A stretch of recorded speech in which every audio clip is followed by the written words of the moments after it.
सभी साथियों को जय भीम, नमो बुद्धाय, जय भारत। साथियों, बाबा साहब को पढ़ना बहुत सरल है क्योंकि वो बाबा साहब के समय सभी भाषाओं में मिले, हिंदी मिलेगा, अंग्रेजी मिलेगा, या संविधान के द्वारा जो 8वीं अनुसूची की जो 22 भाषाएं हैं उसमें आपको मिल जाएगा। तो बाबा साहब को पढ़ना सरल है, लेकिन बाबा साहब के विचारों को मानना कठिन है क्योंकि उसके लिए आपको बुद्धि लगानी पड़ेगी। बाबा साहब को समझना पड़ेगा बाबा साहब की क्या सोच थी, बाबा साहब समाज में क्या बदलाव चाहते थे, बाबा साहब समाज के लिए क्या करना चाहते थे, बाबा साहब आधुनिक भारत कैसा बनाना चाहते थे। ऐसे बहुत सारी बातें हैं जिन पर सोचकर बाबा साहब कहाँ गलत थे, जिसे लोग गलत साबित करने का प्रयास करते हैं, या बाबा साहब के विषय में लोगों के बीच में क्या क्या भ्रांतियां फैली हुई है। और ये भ्रांतियां दोनों तरफ के लोग फैलाते हैं।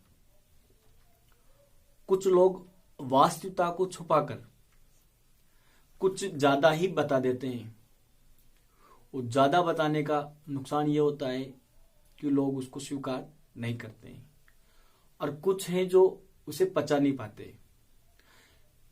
बाबा साहब को पढ़ना सरल है और बाबा साहब के विचारों को मानना कठिन है, लेकिन उससे भी ज्यादा जो कठिन है वो है बाबा साहब के विचारों पर चलना।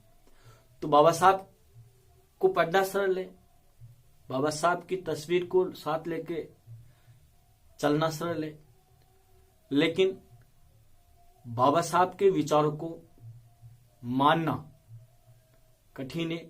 और उससे भी ज्यादा जो कठिन है वो बाबा साहब के विचारों पर चलने को है। बाबा साहब के विषय में जानकारी लेना, बाबा साहब के विचारों को मानना, उसके बाद बाबा साहब के विचारों पर अपने जीवन को ये जीवन यापन करना या बाबा साहब के विचारों का प्रसार करना बहुत कठिन है। तो उसी को मैं आगे बढ़ाते हुए बात को, ये जो बाबा साहब की द्वारा लिखित किताब है जात पात का विनाश, इसी के संबंध में मैं चर्चा करने जा रहा हूं और इसके अंश को मैं पढ़ रहा हूं जिससे समाज के लोगों में जागृति आ सके। ये जो मेरे द्वारा जो शब्द बोले जाएंगे ये सब बाबा साहब के, इसके मतलब सारा का सारा सिर्फ बाबा साहब को है, और बाबा साहब के जो लिखित है उसको मैं पढ़ने का प्रयास कर रहा हूं। तो इसे आप भी इसके साथ मेरी समझ के अनुसार मैं इसको थोड़ा सा मेरे हिसाब से समझाने का प्रयास भी आपको करूंगा। तो ये जो शुरुआत है, ये जो किताब है, ये किताब बाबा साहब के जो जात पात तोड़क मंडल था उसमें बाबा साहब को आमंत्रित किया। पहले तो बाबा साहब को अध्यक्ष बनाया, उसके बाद बाबा साहब को वहां बोलने के लिए बुलाया गया था, लेकिन बाबा साहब को भाषण जो लाहौर में जो सम्मेलन हो रहा था, तो सम्मेलनकर्ताओं ने बाबा साहब को अपने मतलब सम्मेलनकर्ता के जो सम्मेलन करने वाले थे उनके अनुसार से भाषण बोलने के लिए कहा गया। तो बाबा साहब ने कहा कि मैं विचार समझौता नहीं करता हूं। इस कारण बाबा साहब का ये वहां पे भाषण नहीं हुआ था सम्मेलन में। तो फिर बाबा साहब ने उसको किताब के रूप में लिपिबद्ध कर दिया। तो मैं पढ़ना शुरू करता हूं। शुरुआत में दूसरे एडिशन की प्रस्तावना। तो जात पात तोड़क मंडल लाहौर के लिए तैयार किए गए मेरे भाषण का हिंदू जनता द्वारा आश्चर्यजनक रूप से गर्मजोशी से स्वागत हुआ। भाषण उन्हीं को ध्यान में रखते हुए लिखा गया है। इंग्लिश एडिशन की 1,500 कॉपियां सिर्फ 2 महीने में ही बिक गई। गुजराती और तमिल में भी इसका ट्रांसलेशन हो गया। मराठी, हिंदी, पंजाबी और मलयालम में ट्रांसलेशन किया जा रहा है। इंग्लिश एडिशन की भारी मांग को पूरी करने के लिए इसका दूसरा एडिशन छपवाना बहुत जरूरी है। हालांकि मुझे सलाह दी गई है कि इसके भाषण की शैली बदलकर इसे सुंदर आलेख के रूप में दोबारा लिखूं। लेकिन इतिहास की जानकारी और मेरी अपीलों के प्रभाव के कारण मैंने इसके शुरुआती मूल भाषण के रूप को जो का त्यों रहने दिया है। मैंने इस दूसरे एडिशन में 2 परिशिष्ट बढ़ा दिए हैं। पहले परिशिष्ट में मैंने गांधी जी के 2 लेखों को रखा है जो मेरे भाषण पर उनके अंग्रेजी अखबार हरिजन में छपी उनकी टिप्पणियों तथा उनके द्वारा जात पात तोड़क मंडल के सदस्य महात्मा संतराम को लिखा गया पत्र है। दूसरे परिशिष्ट में मेरे विचार हैं जो मैंने पहले परिशिष्ट में छपे गांधी जी के लेखों के जवाब के रूप में तैयार किया है। गांधी जी के अलावा कई औरों ने भी भाषण में व्यक्त मेरे विचारों की आलोचना की है, लेकिन मैंने सोचा कि इस दूसरी विरोधी टिप्पणियों को ध्यान में रखने की बजाय मुझे सिर्फ गांधी जी तक ही अपने को सीमित रखना है और उन्हीं की जवाब देना है। यह मैंने इसलिए नहीं किया कि उन्होंने जो कुछ कहा है वह इतना वजनदार या महत्वपूर्ण है कि उनका जवाब देना बहुत जरूरी है, बल्कि इसलिए कि बहुत सारे हिंदुओं के लिए वह एक मसीहा या अवतार की तरह माने जाते हैं, इतने महान कि उनकी बातों को देववाणी या ब्रह्म वाक्य मानते हैं। जब वह अपना मुंह खोलते हैं तो उम्मीद की जाती है कि वह बस बंद हो जानी चाहिए, फिर कोई न बोले। तो बाबा साहब ने ये लिखा है, तो गांधी जी के ऊपर टिप्पणी के रूप में लिखा है बाबा साहब ने कि जो कुछ हिंदू जो लोग हैं, कुछ न कि बहुत सारे हिंदू जो लोग हैं, वो गांधी जी की विचारों को वो चाहे दलित मतलब उत्थान के विषय में बोले या किसी प्रकार के इशू पे बोले, सामाजिक इशू बोले, तो वह उनका जो शब्द होते हैं अंतिम शब्द मानते हैं। उनके बाद में कोई भी मतलब बोलने के लिए आवश्यकता ही नहीं है, ऐसा मानते हैं।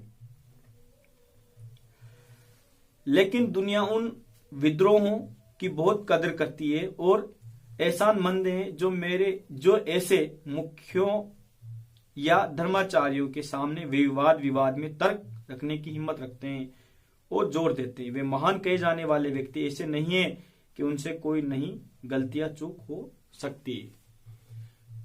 अगर किसी को अपन महान मानते हैं तो उनकी विचारधाराओं से प्रभावित होकर मानते हैं। अब ये जरूर नहीं है कि उनसे कोई गलती ना हुई हो। मैं ऐसे किसी श्रेय या सम्मान की परवाह नहीं करता जो हर प्रगतिशील समाज में ऐसे विद्रोहियों को मिलना चाहिए। यदि मैं हिंदुओं को यह एहसास करा सकूं कि वे भारत में बीमार लोग हैं, उनकी बीमारी दूसरे भारतीयों के स्वास्थ्य, खुशहाली व प्रगति के लिए खतरा बन सकती है, तो मुझे इससे बड़ा संतोष होगा। बाबा साहब ने इसमें लिखा है कि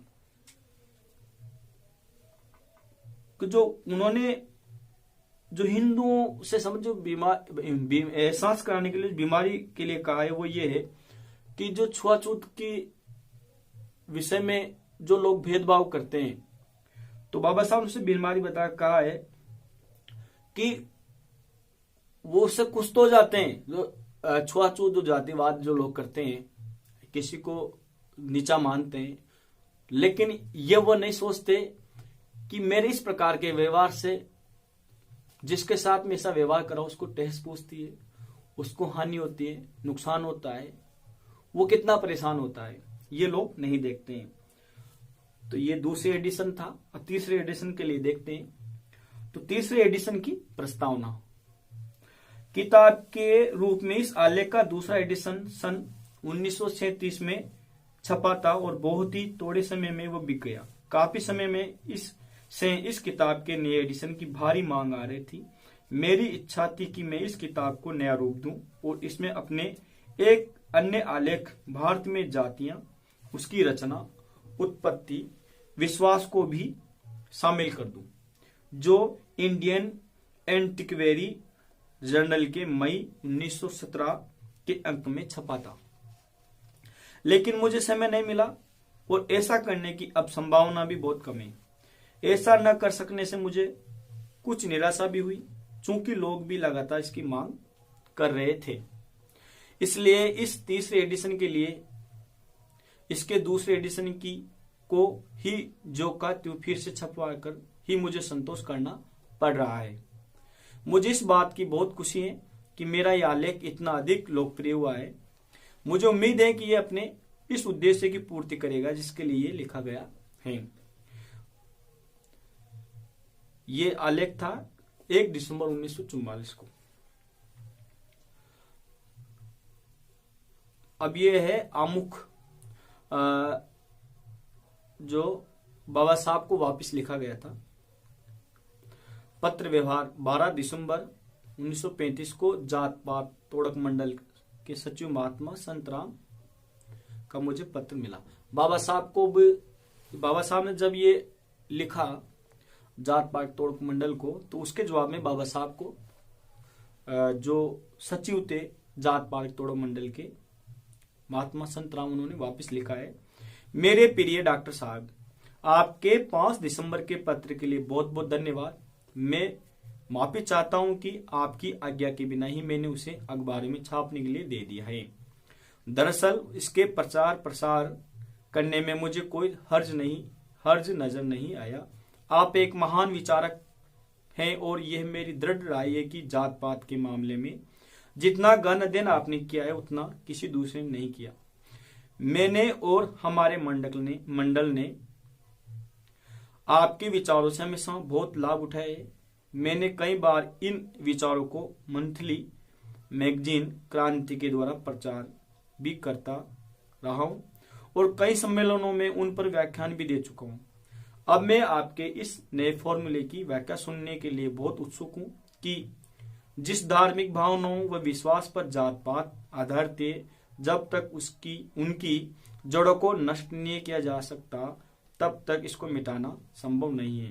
कृपया कर बहुत जल्दी ही इसको विस्तार समझाने का कष्ट करें ताकि हम इस विचार को लेकर प्रेस व अन्य माध्यमों द्वारा इसका प्रसार कर सके।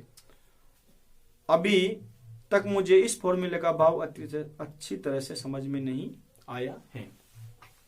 हमारे मंडल की कार्यकारिणी समिति आपको हमारे वार्षिक सम्मेलन का अध्यक्ष बनाने की बहुत इच्छुक है और आग्रह कर रही है। आपकी सुविधा को ध्यान में रखते हुए हम अपने सम्मेलन की तारीख भी बदलने को तैयार है। पंजाब के स्वतंत्र विचारों वाले हरिजन विचारक आपसे मिलने, आपसे अपने उद्देश्यों पर विचार विमर्श करने के लिए बहुत उत्सुक हैं। इसलिए यदि आप हमारा अनुरोध स्वीकार करके लाहौर पधारेंगे और हमारे सम्मेलन के अध्यक्ष पद को सुशोभित करेंगे तो इससे दोहरे उद्देश्यों की पूर्ति होगी। हम अपने स्वतंत्र विचार वाले हरिजन नेताओं को भी आमंत्रित करेंगे और आपको उनके बीच हमारे अपने विचारों के आदान प्रदान का अवसर भी मिल जाए। मंडल ने अपने असिस्टेंट सेक्रेटरी माननीय इंद्र सिंह को इस काम के लिए भी अधिकृत किया है कि वह क्रिसमस के दिनों में आपसे बंबई में मिले और आपके साथ सारी स्थिति को इस विचार से चर्चा में लाए।